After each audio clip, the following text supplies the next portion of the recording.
Hi again, Mark.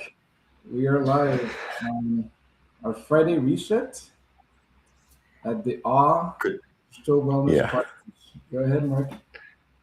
Happy holidays to everyone who's watching. Christian, happy holidays to you. This is the last. Is this the last one? Is this the last podcast we're doing for the entire year, or we're It doing is. another? We have something special coming next week. Something like Ooh, a recap of all the fun conversations we had with many people. a nice little recap. So stay tuned for next week. And looking forward to talk about the subject today, which is how to unplug without falling behind. And holidays are Right. coming. People are going to be taking vacation, taking time with their family, and throughout the year, what would you suggest is a way to unplug and still be productive and purposeful and active contributor to work, family, sports, everything that our life demands on us? How can we do that still and maybe more by unplugging? Right. Give me 1 second, Christian. I think something is. There we go. Sorry, I had some notification, but I think there's a innate human desire for growth, right? That's one of our 6 primary needs, along with certainty, uncertainty, love and connection, significance, and then we have our 2 spiritual needs. And by the way, I'm referencing Tony Robbins. I just came back from one of his conferences, and this is where he was talking a lot about what our 6 essential human needs are. The 2 spiritual ones are for contribution, giving back to the community or giving back to people that you love most, right? You don't have to be a doctor or go in a nursing profession to feel like you are doing something for humanity. You can do something with the money. And the second spiritual need is growth. Growth is the one that we're really talking about here when we feel like we're getting left behind, right? If we stop being engaged, we're going to stop growing, which is not necessarily true. We can take our foot off the brake pedal, right? Or we can take our foot off the gas pedal, essentially, and take some time to relax and to be present for that which is happening to us right now, right? Especially for the holiday season, you want to be around your loved ones and enjoying those sort of moments. Those are the ones that you don't get back, essentially, right? Well, when we talk about relax, rest, and digest, that's something that our body needs, right? So physiologically, neurophysiologically, we need to have some rest because we can't be always on high alert stress, right? Our body needs to be able to be productive, be in the flow, go 110%, but not forever. It has to be able to relax and to rejuvenate, right? And that's actually the one of the sign of being able to be healthy physically and mentally is to have that cycle of being able to go high energy, high impact. There's something that's coming, you need to do, you do it now. All right now. So Emotional burden there's a or lot physical. of demands being placed on us from the environment. And I think additionally, we think of the demands of living in society and right, paying your taxes, paying the rent, and all these other responsibilities that might come upon you. And that is very much real, but perhaps there is a cost as well to that. And perhaps it does take a toll on people that we might not realize. And there is an importance in taking time away. That's why these retreats, these digital reset retreats, and we offer digital resets at AWE as well. But retreats have become very popular in the last couple of years because people are looking for some sort of escape from the chaos of technology. Well, yeah, people are using escape or avoidance, and we've talked a lot about the difference between app blocking and positive reinforcement, right? So you talked about a reset. I did a reset yesterday. We're doing some cool stuff. The reset yesterday was about the rat race, so how people are always looking for something to accomplish and whatnot. Yeah. And our resets are not meditation. They include some mindfulness. They include some breath work. They include a lot of science actually. So we are writing some publications on what we're doing.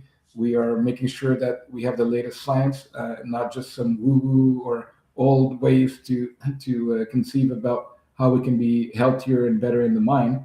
And it's been very effective. Still got lots of good comments yesterday from our audience that attended.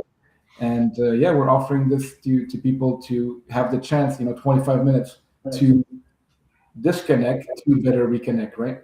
And when you talk about the need to have purpose and to do something meaningful and to the community, right? It's hard to do that when you mentioned notifications, right? There's something coming, there's this and that. I don't have time for myself. Um, we want to give people 25 minutes to give that time to themselves, right?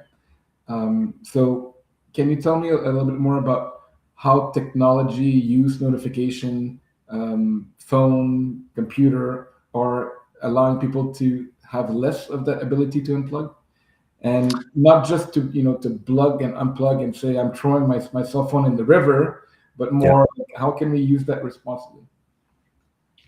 Well, I think it's no secret anymore that algorithms are engineered meticulously to sabotage human behavior.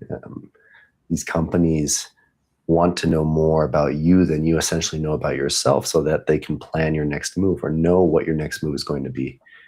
And it's very good for advertising.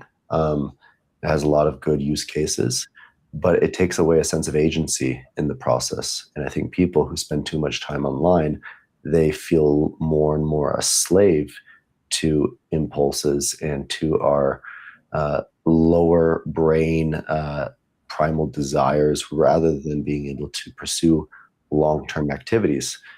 And like you said as well before, the solution is not necessarily throwing your phone in the river and becoming a hermit, but you have to learn how to balance, right, these needs.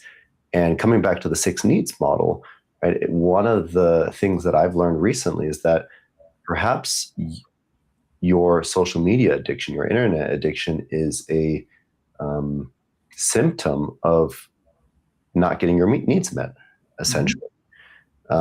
Perhaps you're not experiencing enough excitement in your life, and that's why you have a need for uncertainty, which is presented to you by the YouTube algorithm or the Instagram algorithm, right?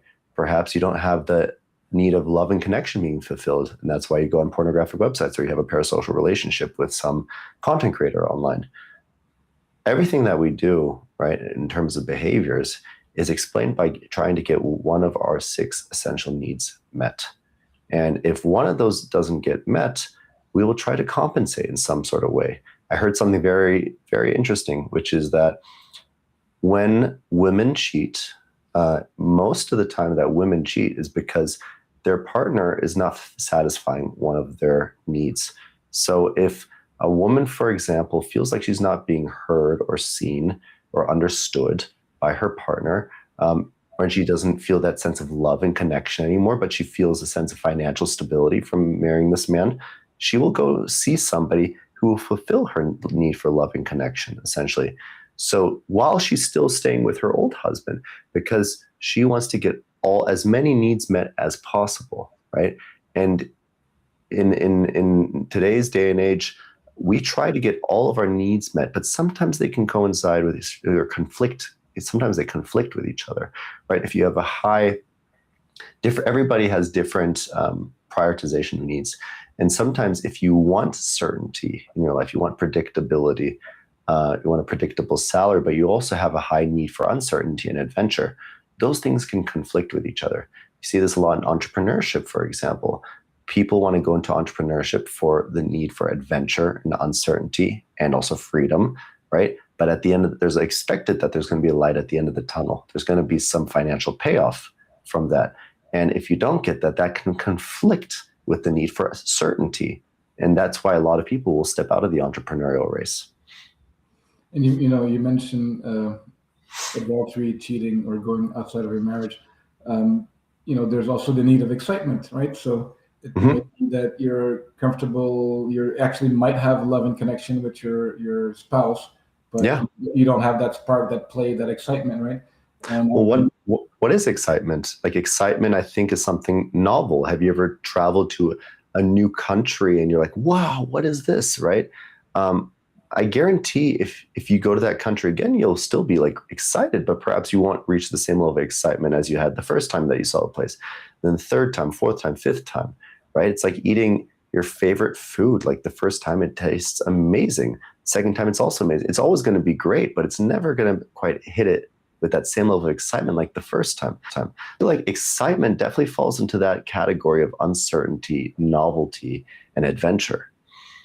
Yeah, exactly. I was reading lately "Mating in Captivity" by a psychologist, couple psychologists, Esther Perel, and Yeah, she's talking about that safety and danger and adventure, right? So, yeah, we're living in a little bit of a septicized world where, we feel like every relationship long term should be always safe and comfortable, but that's hmm, not what the biology wants, right? The human needs is a little bit looking for that excitement, that even danger, that uncertainty, yeah.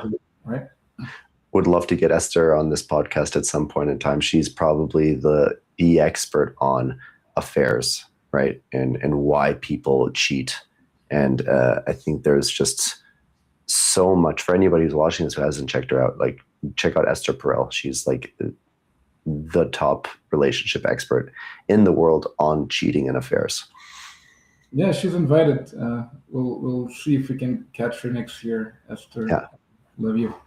So, in terms of coming back to this unplugging, right? How can we uh, conceptualize those needs, right? So, and I think that's what we're trying to do in our research, is to say like, okay, well, when you're resetting, you need not only to be resetting. We are doing vagus nerve and nervous system reset, but we also yeah, need to be resetting your psychology and talk about those needs, right? Which include safety, which we talked about, but also excitement and awe. yeah, And some of our preliminary research show that more than 50% of our reset participants are experiencing awe, right?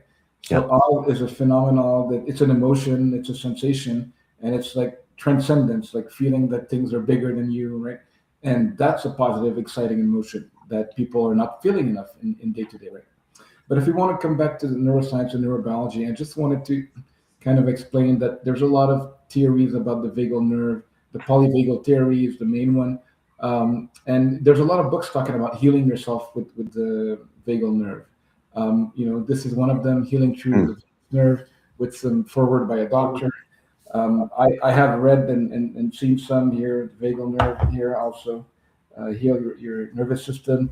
But let's look at the real science and how that's. I was reading a paper, 2025, which we can share with the audience, which is, have we wandered too far? Because we call the vagus nerve the wandering nerve. That's what that means in Latin. And then this study is looking at, the polyvagal theory, which we talked about, and the other theory is neurovisceral integration model. So those are telling us that the vagal nerve could be used and is it proposed to use to do self-regulation, mainly regulating your emotions, right? Anxiety, um, depression, trauma, which we saw that the other books proposed.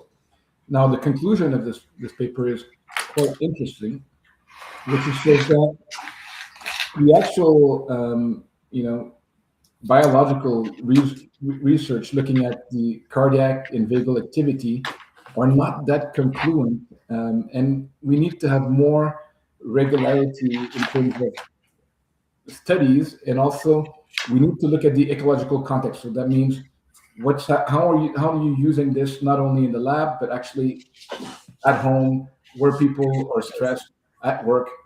And that's what we're trying to do, with our research, is to say, okay, yes, we know that the vagal nerve is useful in helping regulate some of the emotions and some of the physical aspects, of cardiac variability, and being able to allow for more calm and peace.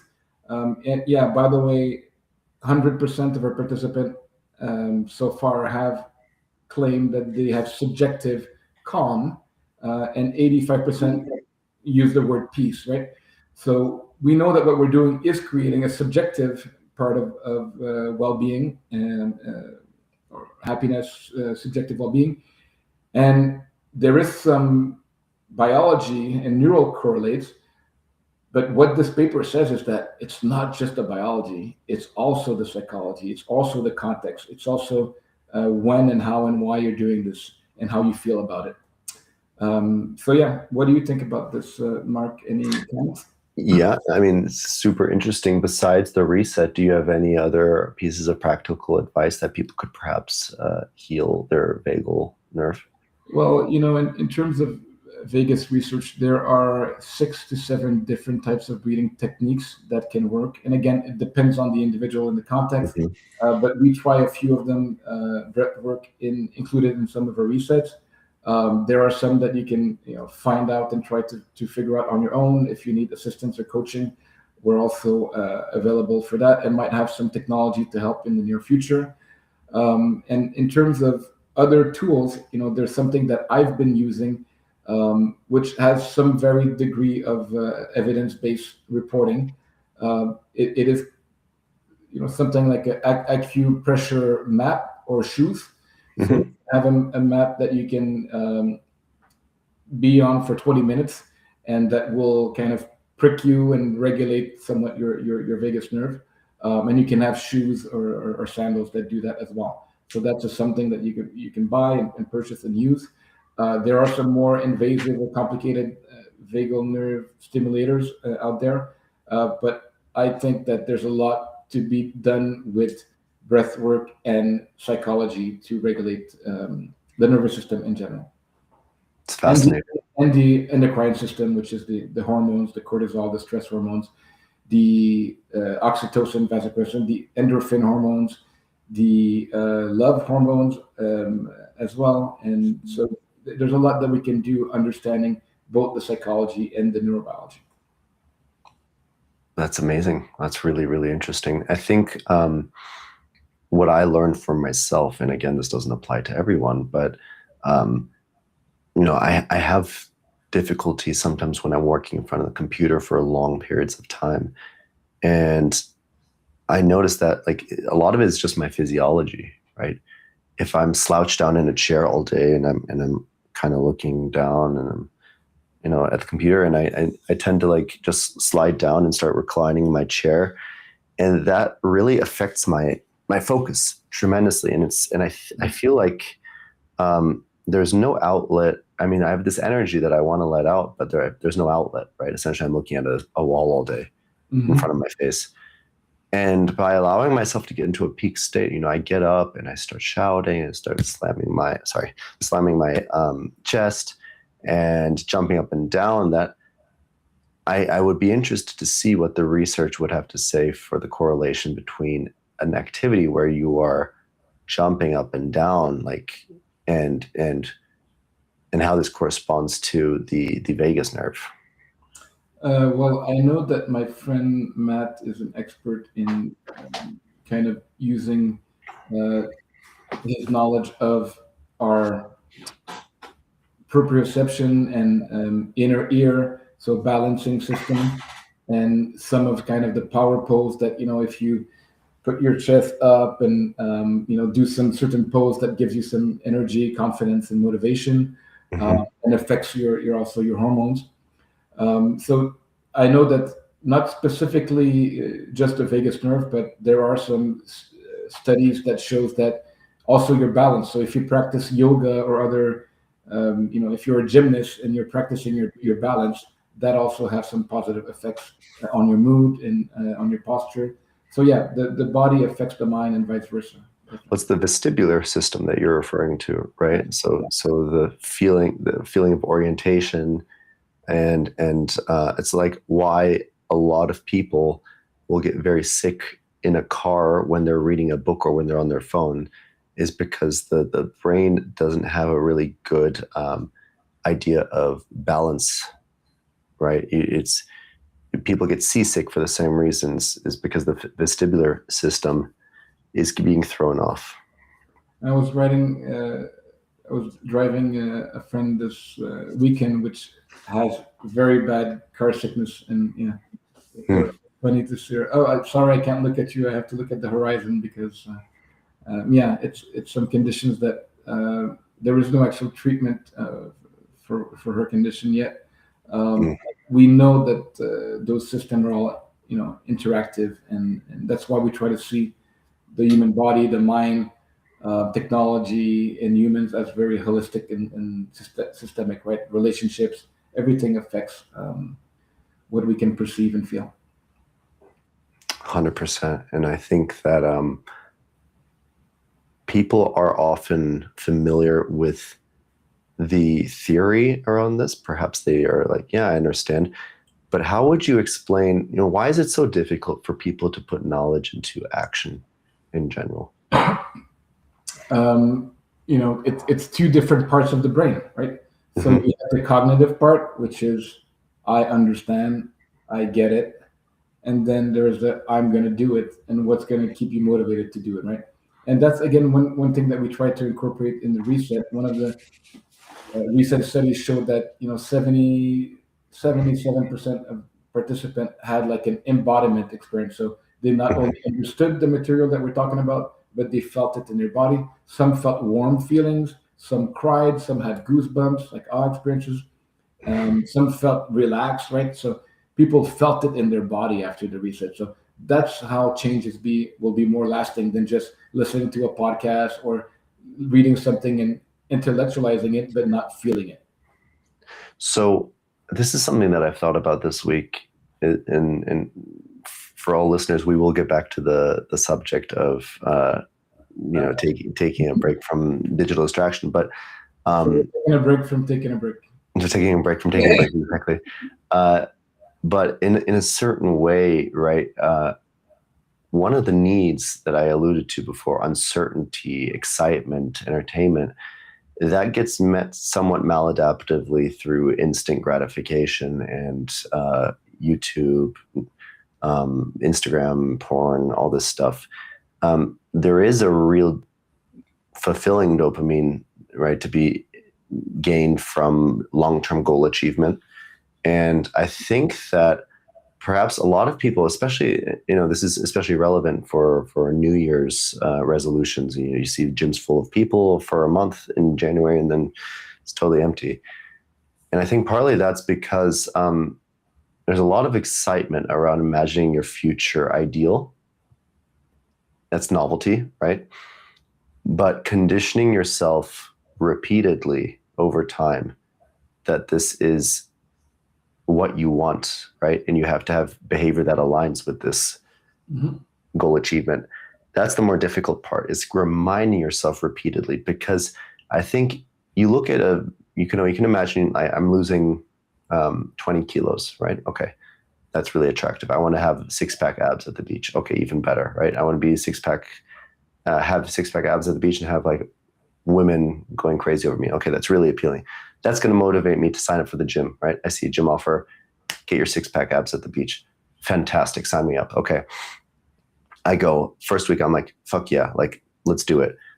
Second week, I'm like, okay, yeah, yeah. Third week, that's where things get tough. I have clients who are struggling with consistency, and I think the reason that a lot of people struggle with consistency is that um, the beginning, the goal seems really attractive, but the more you try to get after the goal, the less appealing it becomes all of a sudden, because it's just work. You've sort of removed the activity from the dopamine you get of imagining this, getting this goal long term. And instead, your brain is craving dopamine right now. You're like, I need it, I need it, I need it. So you get that dopamine perhaps from maladaptive sources that are not congruent with that long term goal attainment, right? Well, I'll give you an example, and we could do this with the audience, even those who are live, right? So we're not gonna talk, and you do nothing for like 10 seconds, just 10, okay?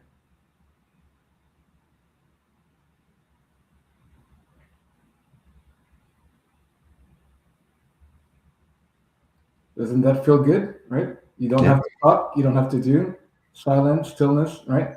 And those are the habits that people forget. It's like, I need to have this goal. I need to do this all the time. I need to be actively doing this.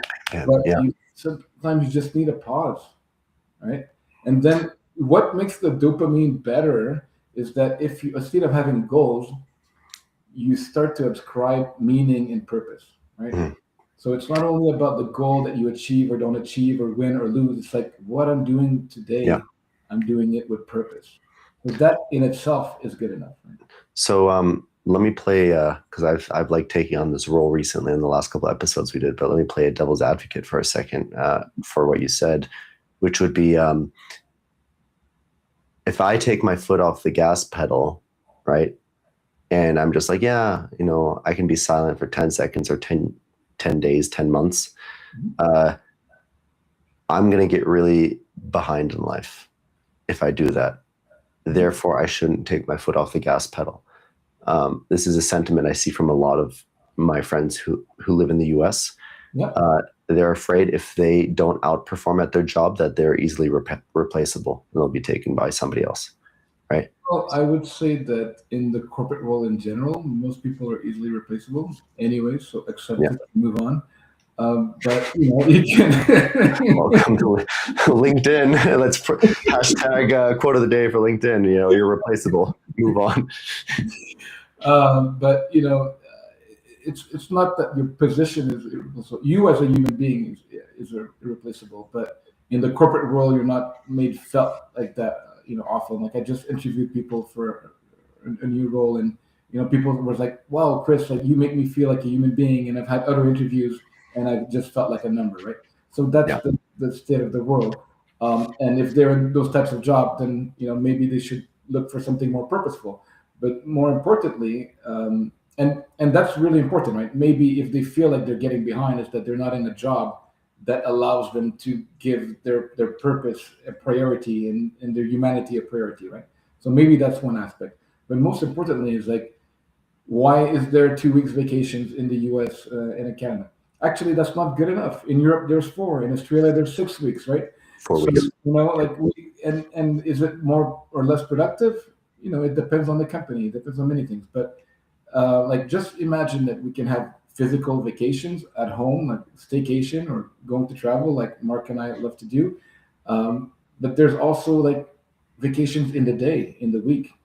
And all those are important because they allow you to come back with a smile, right? So if you're grinding at the end, at the end of the day, you're gonna be like, and you're gonna be less productive, and right?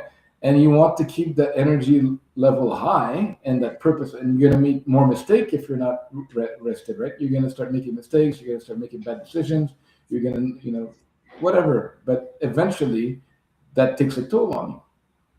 And the idea is that we want to have enough, and different people need different. There is some like Pomodoro technique, I cannot pronounce well today, that says it's like 25 minutes and then 5-minute breaks. And that doesn't really work in the biology. People have different brain, different level of energy. In the morning, your cortisol is higher, so you can do more things. People, have different sunlight, energy, food. So many things will affect your level of focus and flow, for instance. And in our research, many people, even though they felt calm, also felt in the flow. Some people felt they didn't, effortlessly, loss of time, things like that, right? So the flow that you can have at rest can also come back and be super productive at work. There's some study that show that being in the flow state can be up to 700% more efficient than if you're not in the flow state, right? And Mhm. if you're tired and not relaxed, then you're not going to be in the flow state. It's all physiology, or a lot of it is at least.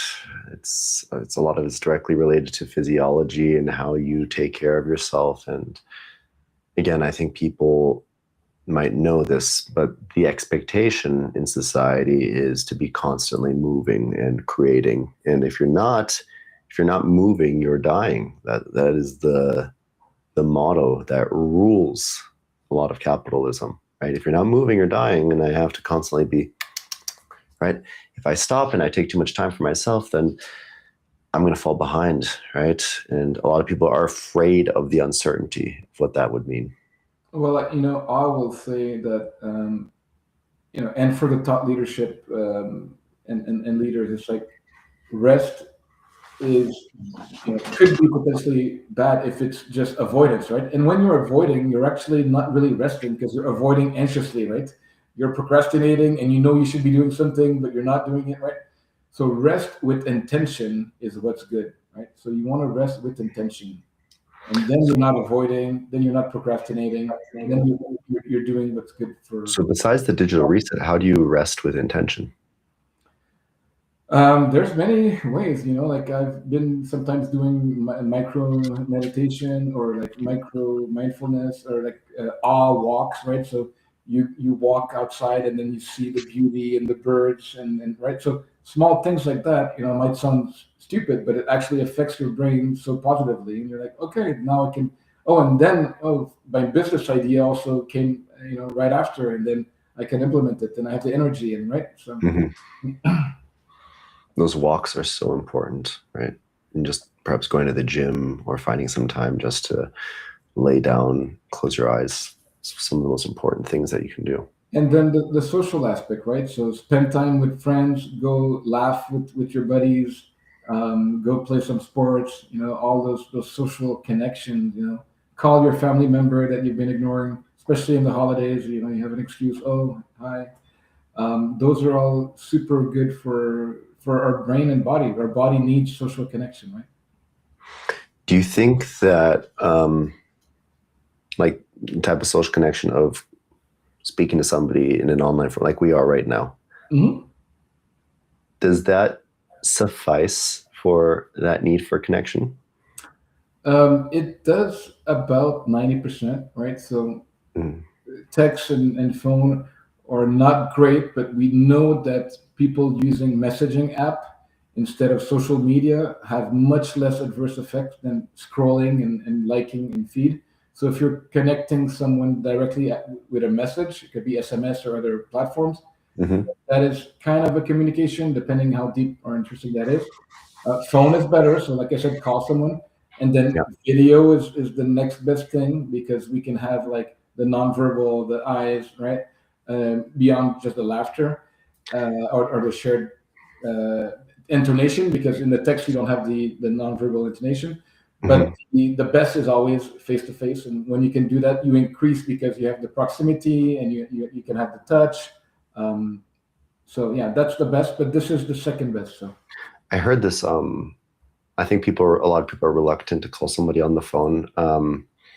But it's crazy how it used to be so normal 20 years ago. And I think I heard Sam Harris give this example of how, like, back in the day, it was totally normal to call people and see how they're doing. But nowadays, calling somebody, unsolicitedly, like a person that yeah, out of the blue, is like almost akin to just like showing up and knocking on their door yeah, unannounced, yeah, yeah, yeah, right?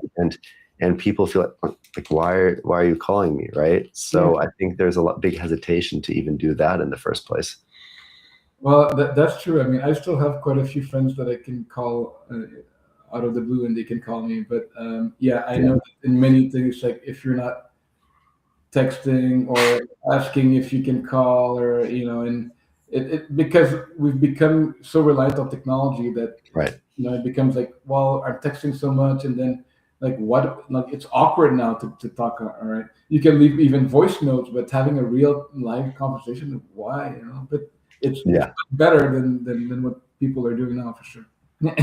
Yeah. Well, I think guys, holidays right now is the perfect time. Well, and by the way, Mark, thanks for calling me out of the blue sometimes. So you're always welcome to call. Yes. Yeah, of course. Yeah, So you were saying about the holidays. yeah, I mean, it's a great opportunity, to connect. And sometimes, a lot of people don't have the best relationships with their family, and that's understandable. But if you're back in your hometown, make a effort to reach out to a few old friends that you haven't been in touch with in a long time and see how they're doing, right? Make the world for them. So there is this time now for the Q&A. We will wait a minute or two if anyone on our channels, LinkedIn, um, YouTube, Mhm. X, have some questions for us. It could be questions for Mark or myself specifically about this topic, or it could be just saying, "Hey, thanks. I will reach out to my mom, my dad. I will connect with my friend. I will call someone." It can be I will unplug like this today or in the holidays. So questions or comments are more than welcome at this time. I just realized my camera's shaking a little bit and it's kind of annoying me. So I'm just going to try to unplug a cable. Yeah, go ahead.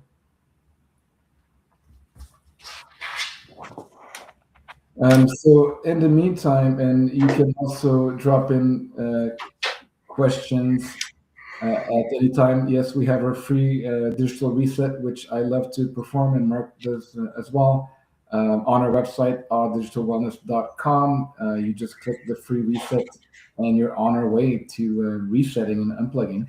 Mm-hmm. Yeah, go ahead, Mark.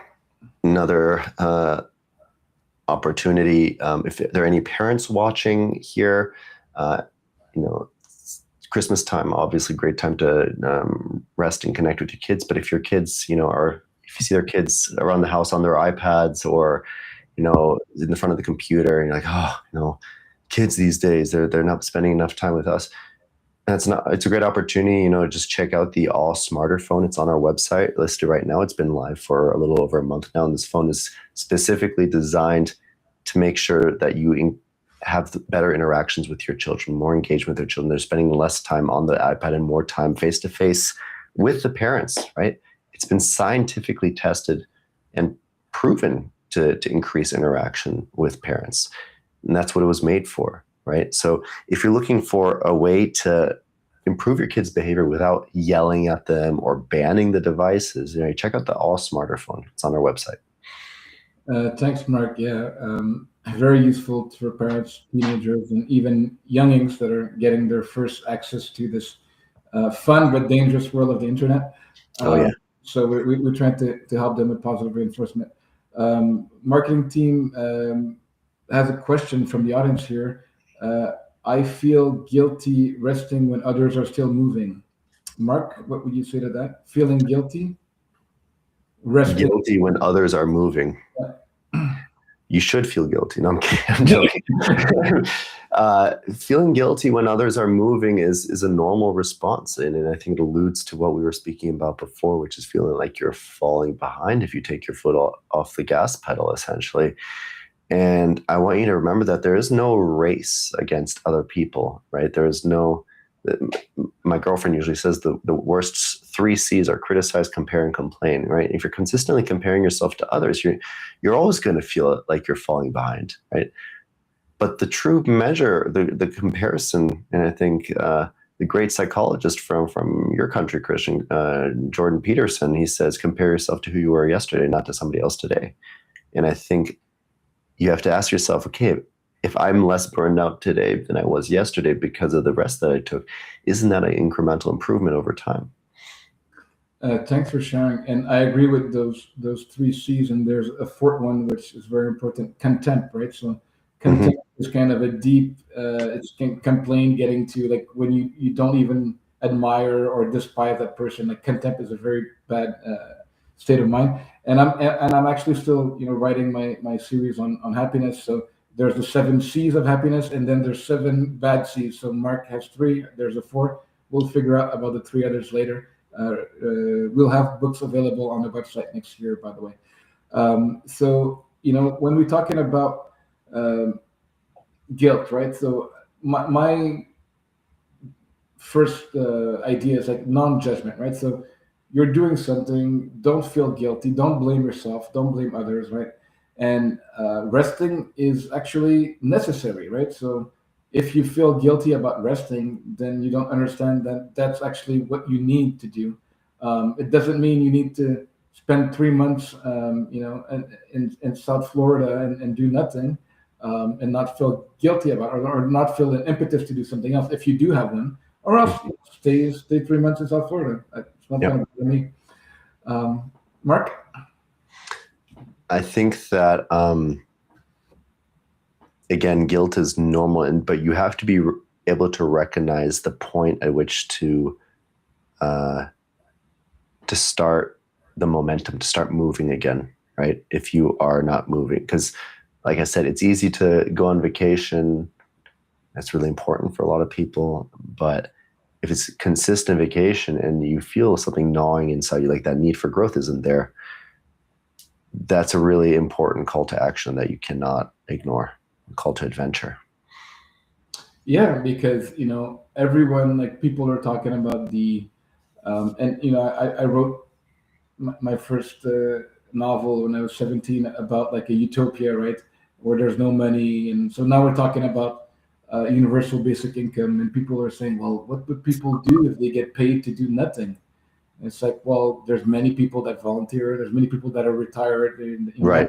are both retired and still working and learning. And right. So, like, it's not because you have money and nothing to do that you don't want to do something, right? So, and that's when we talk about, one, the crisis of meaninglessness, a crisis of loneliness, and two, the importance of purpose, right? So, it doesn't mean that if you're on the beach for 3 months and there's a purpose, you're reading a book, you're writing a book, you're meeting something, you need it, whatever it is, then that's fine. But when you start feeling that there's no more purpose doing that, then your body and mind will tell you, well, there's probably something else I should do, right? You And feel it then in your you soul. need to build those habits to get there. 100%. Yeah, absolutely agree. You'll feel it in your soul if there's something missing. So how can we create this resting state even if we cannot fully unplug, right? So we're going to be the holidays, we're not suggesting people should be with Yeah. their family and on their phone, and right, but what's the good balance, and how can you make that practical for the audience? Um, I'm just going to fire off 5 things that you can do over the holidays. One, turn off your phone and just find a book that you want to read and focus on reading that book. See how long you can turn off your phone. Make a challenge for yourself. 1 day, 3 days, 1 week, right? See if you can go 1 week without your phone. Uh, Two, start doing daily meditation, 10 minutes a day in the morning, 15 minutes. You'll see a huge difference. Not a huge difference after 1 week, but you'll see a noticeable difference after 1 week.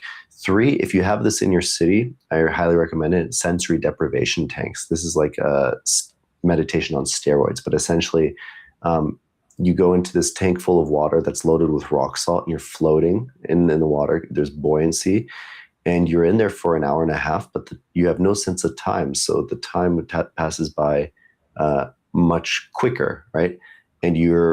And it's completely dark, and you're not aware whether you are awake or whether you are unconscious, right?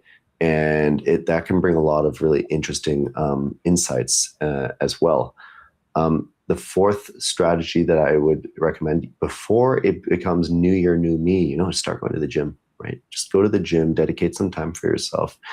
And then 5, right? If you haven't already signed up for digital resets that are available on our website, and it's something that can give you a really good introduction to meditation. I thought the fifth was going to be like take drugs, like Go on an ayahuasca retreat and discover your childhood traumas again. I'm kidding. But yeah, I mean, very very practical things, and yeah, I look forward to try to find that. What do you call it? Sensory deprivation. I've heard people try it, and yeah, they're amazing. Yeah, try it out. They're really, really good. so when we're talking about empowerment, like, how can we give people permission to take a rest, take a reset, take take the time that they need? I think for a lot of people, it's about evaluating what blueprint are they looking at their life, through which blueprint are they evaluating their own success in life, right? And the expectation is that I need to be working 10 hours a day in order to feel like I'm successful. If you change the blueprint, which you really do have the power to, you have power to change beliefs about yourself, then you can feel successful without having to feel like you need to work 10 hours a day and be totally wired in and notified of everything that happens in the world all the time. And by the way, as well, if you need help in building those habits, we have our new non-human but friendly coach, Lumi, that's Lumi. available on our website, on the web or on WhatsApp. I've been using it myself. Quite fun. And that is also useful for building new habits in the New Year's, right? I think we first have to be aware that we have habits that we want to change, and then use awareness, knowledge, and action, right? So you need to Yeah. recreate those behaviors. You need to be accountable, and you can be accountable to me or Mark or to Lumi, or to your buddy or to Yeah. your family as well. But make sure that you feel accountable. That's the culture that we have at Off, for instance, in our business aspect. Everyone is accountable and has ownership on what they do, and then you feel empowered, then you can empower others, right? 100%. Sometimes you just need a support network around you. And so, unplugging isn't stepping out of life, right? Isn't it stepping into life, actually? Well, like, do you consider your life to be online, right? Or do you consider like life to be what's happening every single moment that sometimes we take for granted, right? So I think that when we make something our focus or obsession, it consumes us, right? And then we forget what is truly meaningful. Every Right. moment there's an opportunity to appreciate that. We just don't see it. And I love your idea of being like proactive. It's like, from what I understand, it's like January starts in December. January starts today, right? Like, why 100%. wait? Why wait Yeah, till, it's like, no, now, today, not even today, now, right? right So, now. yeah. Yeah, And that's the type of thing that allows, like, you know, it allows you to unplug, because every time that you're somewhere, you're there with presence and with purpose, right? So hmm, when you rest, you don't feel guilty, because all the rest of the day you were there. You were not like halfway there and your mind was thinking about this and this and that, and right. So the more present you are now, and the more active, the easier it is to understand that you need rest, and rest is part of the whole cycle, right? Like, you need sleep, right? Would anyone you need tell to you that recharge. they will spend 5 days without sleep, except me, maybe? But yeah. Not a recommendation for the audience watching. Always Not gets to sleep. recommended. Not recommended. But seriously, people understand that they need rest. They need sleep. A lot of people say, "I love my sleep," right? But you also need non-sleep rest, and if you plan it with attention, you unplug from your device, you unplug from your work, you unplug from some of the obligation for a reasonable amount of time with intention, then that's going to help everyone. 100%. I agree that learning to reset, right? Guys, try this out for yourself. Don't just listen to us. Really, try to unplug this holiday season and see what it does for you. It's going to make a noticeable difference in your life. Sorry. So we can ask, like we talked about, the body, the biology, the mind. Hmm. Maybe as we're starting to close, and Hmm. like, to be honest, actually, like, this is a reset for me. Like, just talking to you is very enjoyable. Social interaction, having Yeah, people come in with question. Sometimes you can find rest and reset within work or within productive task, and just have that mindset of, this is restorative to my body, my mind, and all this. So, like, we can leave with some closing questions, right? hmm. What is one thing your body is asking for this month of December, January, or December? I might not be the best person to ask because my body's asking for the opposite of a reset. My body's asking for like energy and jumping and going crazy, right? So But that's good. And again, like, we cannot say like every person needs to rest to be on the beach with a pina colada and right, snoozing. Some people's reset is, hey, my vacation is, I'm going to go on a mountain and go yeah, to the top and like look at the view, and that's amazing, right? That's yeah, the type of energy, right? So 100%, the different people have different idea of reset, and that's okay too. So that's a good example, Mark. 100%. No, I agree. What about you?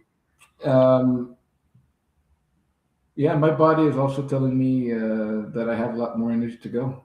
So Yeah, yeah, but that's me. And if you need rest, you do. I do after a few days, maybe 4 or 5 days. I do need to rest sometimes. yeah. And then my body tells me, and then I listen to it, and I feel no guilt about This- taking 4 hours of often. Sometimes I get messages from you at like 3 in the morning, and I'm like, "What is this guy doing? Why are you up at 3 in the morning, man? Just sleep. Get like sleep for me is a non-negotiable. 7, 8 hours at least every night." Yeah, so no, I don't recommend people to sleep as less as me. I just happen to have high energy, and I know when I need to sleep Mhm. or need to rest. So I also listen to my body. Yeah, Um, and where do you feel pressure to stay productive, right? And that could be to the audience, right? So, like, yeah, be sure, I think, to narrow down like the pressure, because anxiety is kind of undefined fear, right? Anxiety is fear of uncertain future, and the more you know about the fear, the more you can say and use CBT and ACT and everything to say, well, that fear is not that real or present. But when it's uncertain, then that becomes anxiety, right? So, is yeah. there a specific um, pressure that you find about productivity in your life, in your work, that you want to share with you? It's not fear right now, it's excitement. And I think Mhm. anxiety that's not, or energy that's not defined can become anxiety if we interpret it as fear.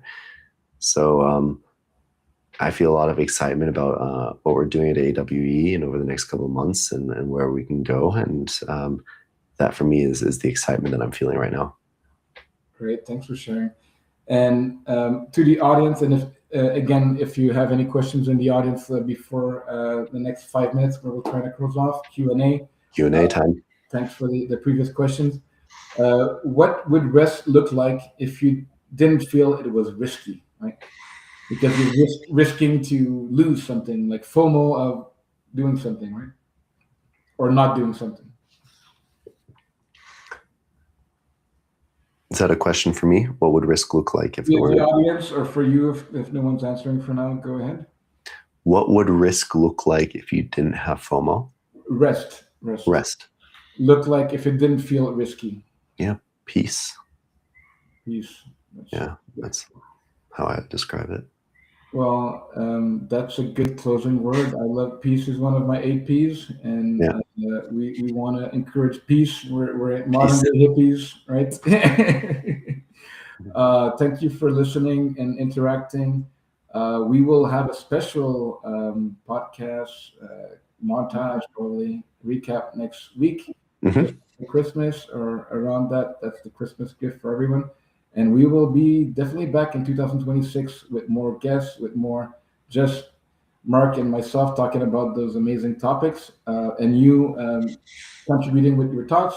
If you're watching this after it airs and it's not live, leave comments, reach out to us directly, Hmm. connect on our website or social medias, and make sure to follow us and say hi. We're real people. We're here.